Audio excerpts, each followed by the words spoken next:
हद्दपार आरोपी राज दर्याप्पा यादव वय वर्ष 22 राहणार चिंतामणीनगर झोपडपट्टी RTO ऑफिसजवळ सांगली, मूळ राहणार कवठे मंकाळ यांनी माळ बंगला येथील पाण्याच्या टाकीवरून उडी घेऊन आत्महत्या केली।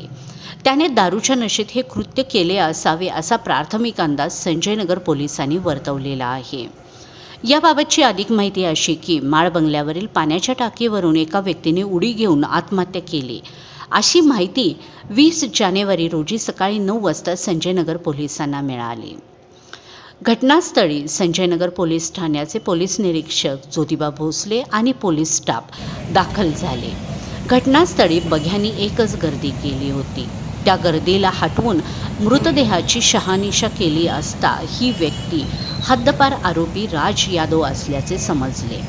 पंचनामा करून उत्तरीय तपासणीसाठी शासकीय रुग्णालयामध्ये हलवण्यात आले।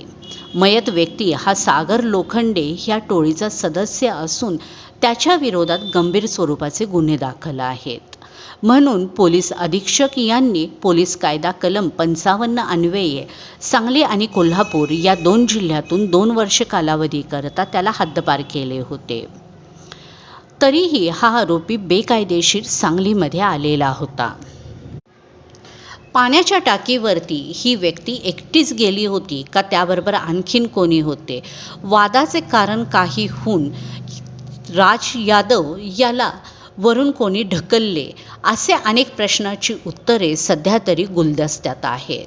पण पोलिसांनी प्रथमदर्शनी त्याने स्वतः दारू पिऊन आत्महत्या केली असावी असा प्राथमिक अंदाज वर्तवलेला आहे। त्यातूनही शवविच्छेदनानंतर बऱ्याच गोष्टींचा खुलासा होईल असेही पोलीस निरीक्षक ज्योतिबा भोसले यांनी सांगितलेले आहे।